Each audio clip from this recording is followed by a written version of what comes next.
Hello students, today I have come up with the next part of the chapter S-block elements. Okay, today I'll continue with the chemical properties of alkaline earth metals, and next in the next video I'll complete this chapter by the anomalous behavior of beryllium. Okay, so let's start. Okay, first today we will start with the reaction with halogens, and you all know that when the metals react with halogens they form the respective halides. So all the alkaline earth metals will form halides of the formula if M is considered as the alkaline earth metal and X is considered as the halogen atom, then they will form halides of the formula Mx2.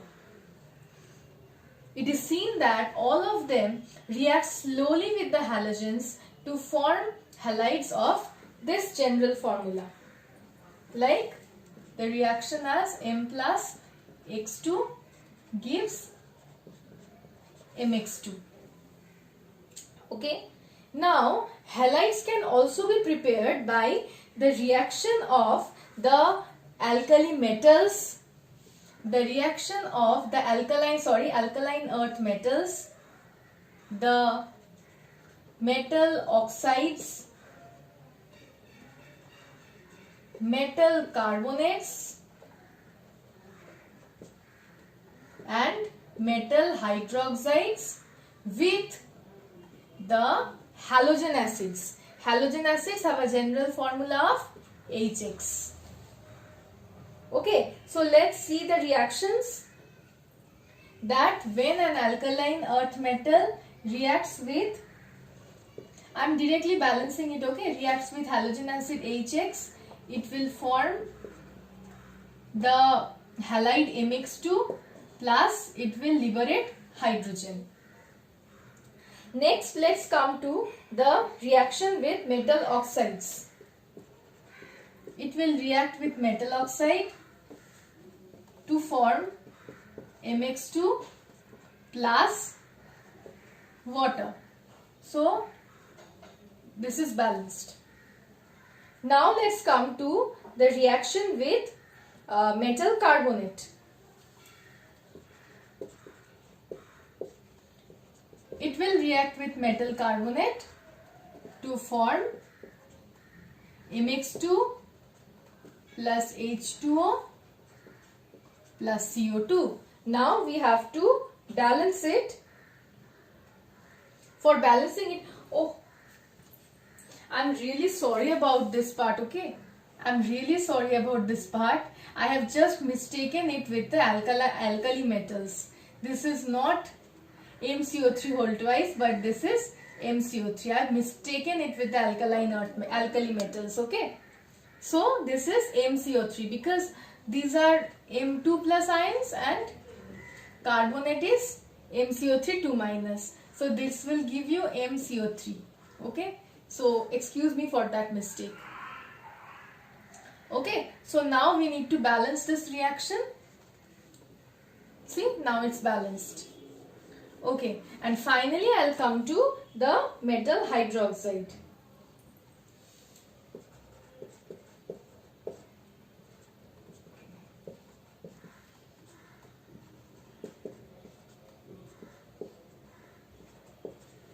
Now we need to balance it. For balancing it, see, it's balanced. Okay, so this is how you will obtain the alkaline earth metals halides from the metal oxide, metal carbonate and metal hydroxide when they react with the halogen acids. Now I'll come to how beryllium chloride is obtained. Beryllium chloride can be obtained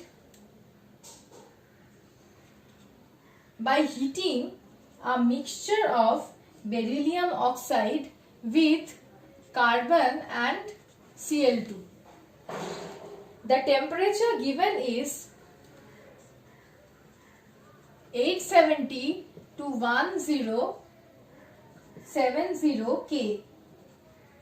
This will result in the formation of beryllium chloride and carbon monoxide, and you know that carbon monoxide is a gas. Okay, so now I'll come to the known properties. Now I'll come to the known properties of the halides. So among the known properties of the halides, just remember one thing, that like lithium chloride, beryllium generally forms covalent halides. Like lithium chloride, beryllium generally forms covalent halides. Whereas beryllium will form covalent halides. Whereas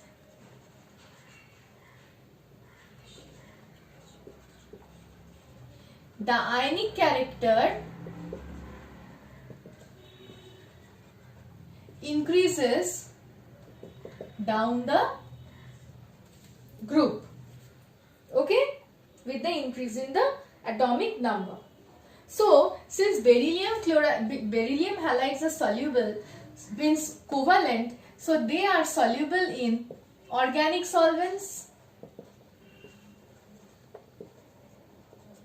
whereas all the other halides of the other metals are generally soluble in water. But remember, fluorides are not soluble. The metal fluorides are insoluble. Why? Because they have high lattice energy. I have told you earlier that lattice energy is indirectly proportional or inversely proportional to solvation or solubility. Okay?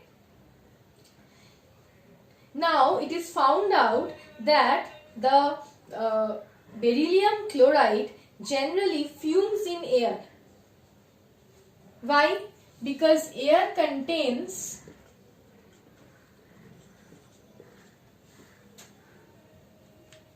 moisture and it will form beryllium hydroxide, along with that HCl. That hydrogen chloride gas is obtained as white fumes. These white fumes of hydrogen chloride are obtained. So beryllium chloride generally fumes in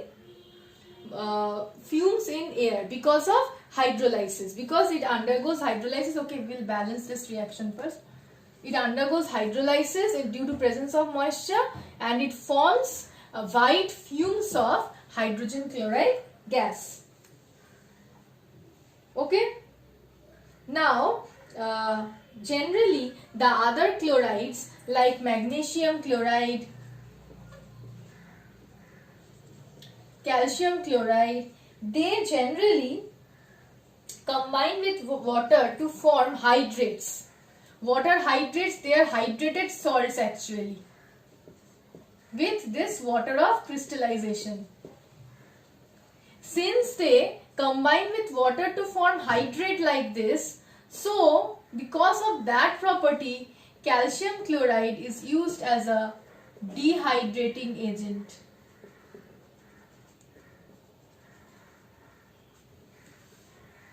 Because it will remove the water from another substance and it will combine with that water to form hydrated salts like this.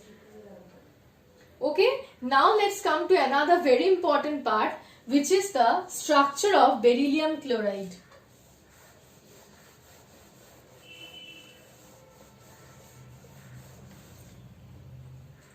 Beryllium chloride structure. Now beryllium has electronic configuration of 1s2, 2s2, which means that 2s2 is the outer electronic configuration of beryllium. Okay. Now beryllium chloride has different structure in solid state, in solid state as well as in the vapor state. Means there are two phases, the solid phase and the vapor phase. It has two different structures. In the solid state, if it will form a polymeric chain.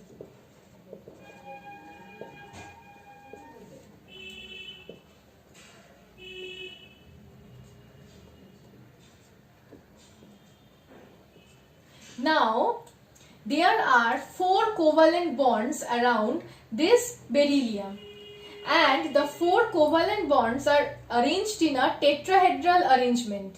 The 4 covalent bonds are arranged in a tetrahedral arrangement, and the 4 covalent bonds, among the 4 covalent bonds, 2 are coordinate bonds and 2 are normal covalent bonds with the Cl.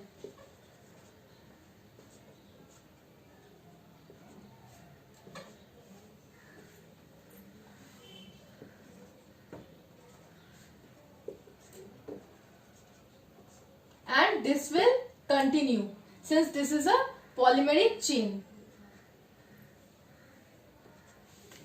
Okay, so this is the structure of BeCl2 in the solid state, or in the you can say solid phase. But in the vapor phase, it has a dimer, means it exists as a dimer in a bridged manner. Means the 2 Cl atoms form a bridge like this. It remains as this dimer. Okay, this is known as bridged dimer. Why bridged dimer? Because the 2 Cl atoms are bridged in the bridging positions, means they are connecting the 2 beryllium atoms. This is the vapor phase.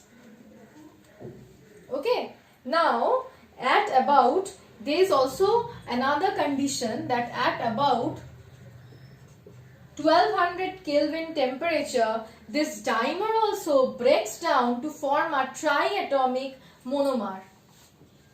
And what is it?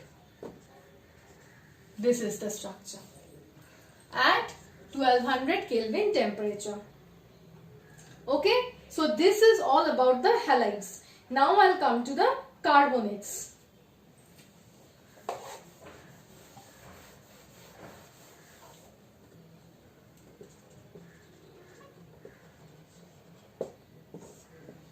Okay, now I'll come to the carbonates. The alkaline earth metal carbonates are generally obtained. How they are obtained? They are obtained by the addition of sodium carbonate solution to a solution of alkaline metal salt. For example, if I consider alkaline metal salt as CaCl2, and to it I am adding a solution of sodium carbonate.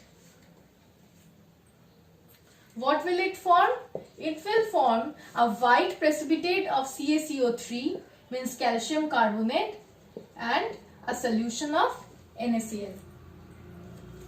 And something very important, most important point, on moving down the group, the stability of carbonates increases. On moving down the group, the stability of carbonates increases. Why? There are 2 points. Number 1, here I am considering the alkaline earth metals as M in general. So the alkali earth metal ions, means the cations, are M2 plus. The M2 plus ions on moving down the group will increase in size from beryllium 2 plus to barium 2 plus. Means beryllium 2 plus has the smallest ionic radius and barium 2 plus has the largest ionic radius. So the size of the M2 plus ions increases down the group.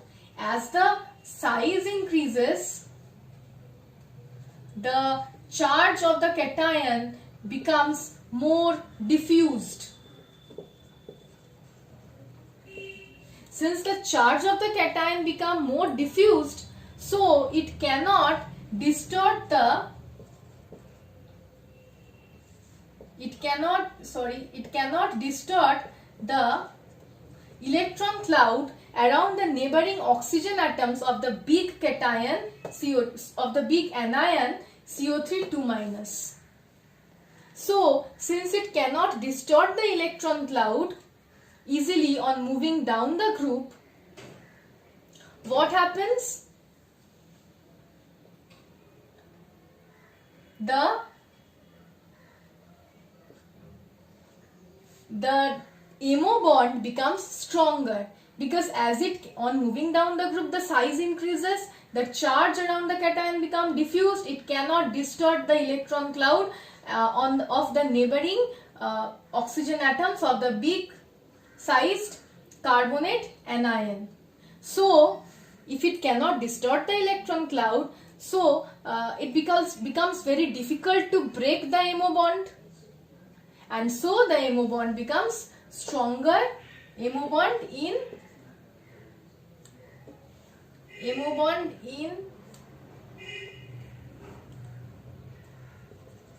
MCO3 becomes stronger. Another point is that, the second point, that you know that when the carbonates decompose, it results in the formation of oxide, metal oxide and carbon dioxide.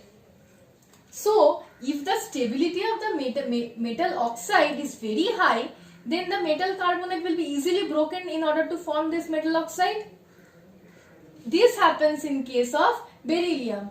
Beryllium oxide has very high lattice energy. So, beryllium carbonate will be easily decomposed to give you beryllium oxide, and the stability of this metal oxide decreases on moving down the group.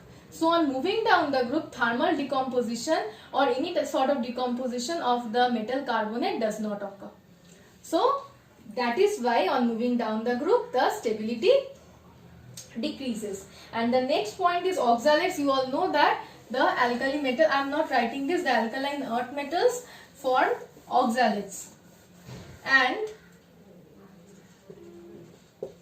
complex salts.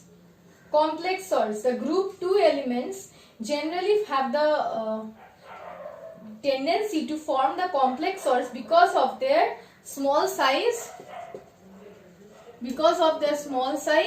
and high charge density. They generally form the complex salts. See, in chlorophyll, magnesium is forming a complex salt. Beryllium and magnesium are more vulnerable to form complex salts. If I show the example of beryllium fluoride,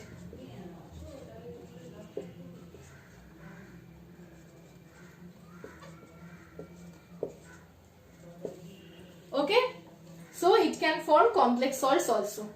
Okay, so this is all about the reactivity. In the next video, I'll start with the anomalous behavior. Thank you.